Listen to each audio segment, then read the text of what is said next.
Salut tout le monde et bienvenue. Aujourd'hui, on va décortiquer une technique de jardinage simple, mais d'une puissance incroyable. Une technique tout droit sortie des cuisines de la nature. C'est la solution pour avoir un jardin plus sain et surtout qui demande beaucoup moins d'efforts. Allez, on plonge ensemble dans le monde fascinant du paillage. Imaginez un peu. Un jardin où passer des heures à arracher les mauvaises herbes devient un lointain souvenir. Un jardin où on peut laisser l'arrosoir de côté bien plus souvent, même en plein été. Et par-dessus tout, des plantes qui respirent la santé. Eh bien, ce n'est pas un rêve inaccessible, non. Toutes ces promesses nous mènent vers une seule et même solution. Parce qu'il faut bien l'avouer, jardiner, c'est parfois un combat. Un combat permanent contre la sécheresse, contre le gel, contre cette terre qui devient dure comme du béton, et bien sûr contre l'invasion des herbes indésirables. C'est un travail qui peut vite devenir épuisant. Et si la réponse à tous ces problèmes se trouvait juste là, sous nos yeux? Observez bien, quand on se promène en forêt, le sol est-il à nu? Jamais. Il y a toujours une couverture de feuilles mortes, de brindilles, de mousse. La nature, en fait, nous montre l'exemple depuis toujours.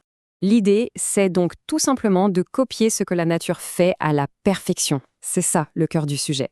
On va appliquer les leçons de la forêt directement dans nos jardins, nos potagers et même dans nos pots sur le balcon. Et cette technique porte un nom, le paillage.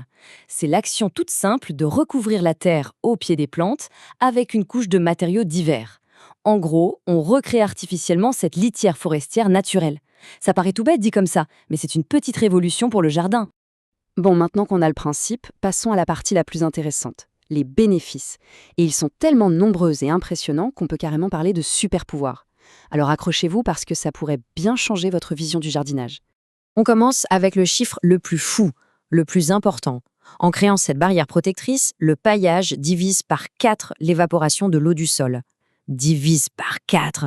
On imagine un peu les économies d'eau et de temps, surtout pendant les canicules. C'est juste énorme.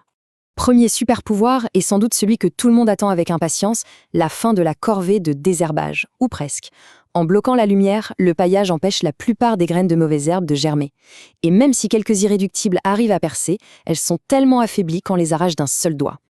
Ensuite, le paillage, c'est un peu le climatiseur du sol. Il maintient une température beaucoup plus stable pour les racines. Un exemple, quand il fait 30 degrés à l'air libre, sous un bon paillis, la terre peut rester à une température agréable de 22 degrés.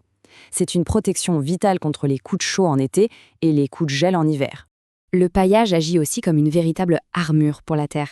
Il amortit l'impact des grosses gouttes de pluie. Vous savez, cette croûte toute dure qui se forme à la surface du sol après un orage et qui empêche l'eau de pénétrer. Eh bien, avec le paillage, c'est fini. Le sol reste meuble, aéré et l'eau s'infiltre en douceur. Et comme si ça ne suffisait pas, il y a un dernier super pouvoir, et pas des moindres.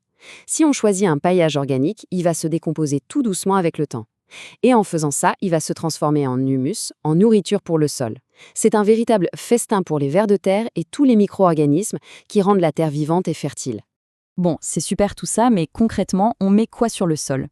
Il existe en gros 3 grandes familles de paillage. Chacune a ses avantages et ses inconvénients. Allez, on fait le tour des options pour y voir plus clair. On commence par le plastique. Alors oui, c'est super efficace contre les mauvaises herbes, surtout au potager, et ça dure longtemps. Le revers de la médaille, bien sûr, c'est que ce n'est pas très beau, ça n'améliore pas du tout le sol, et puis ça pose de vrais problèmes écologiques, car ce n'est pas biodégradable. On passe maintenant à la star des paillages, l'organique. C'est le plus courant et pour cause. En plus de tous les avantages qu'on a déjà vus, il nourrit la terre, et en plus c'est bien plus joli. Le seul inconvénient, et je mets des guillemets, c'est qu'il faut en rajouter de temps en temps. Mais c'est logique, c'est parce que la vie du sol le mange pour se nourrir. Et là, le choix est immense. C'est un peu le menu à la carte du jardin. On a les écorces de pin, très classiques, les paillettes de lin ou de chanvre, les coques de cacao qui sentent bon le chocolat, les copeaux de bois. Il y en a pour tous les goûts et toutes les bourses. Troisième et dernière catégorie, le minéral. Là, on parle de gravier, de billes d'argile, d'ardoise pilée. L'avantage principal, c'est que c'est ultra durable. On l'installe une bonne fois pour toutes. C'est très décoratif, parfait pour les jardins secs et les plantes de rocaille. Par contre, attention, ça ne nourrit pas le sol et ça retient moins bien l'humidité que l'organique.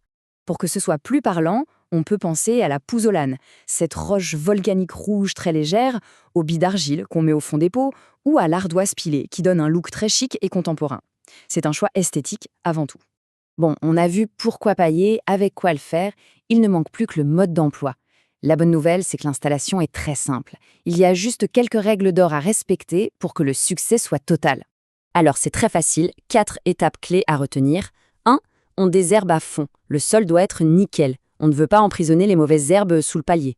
2. On s'assure que le sol est bien humide. On paille toujours sur une terre fraîche, quitte à arroser un bon coup avant. 3. On est généreux. On met une bonne couche de 8 à 10 cm. En dessous, ça ne sera pas vraiment efficace. Et 4, le point crucial, on dégage bien la base des plantes, ce qu'on appelle le collet. On ne colle jamais le paillis contre la tige pour laisser l'air circuler et éviter que ça pourrisse. Au final, au-delà de la simple technique, il y a une vraie philosophie derrière le paillage.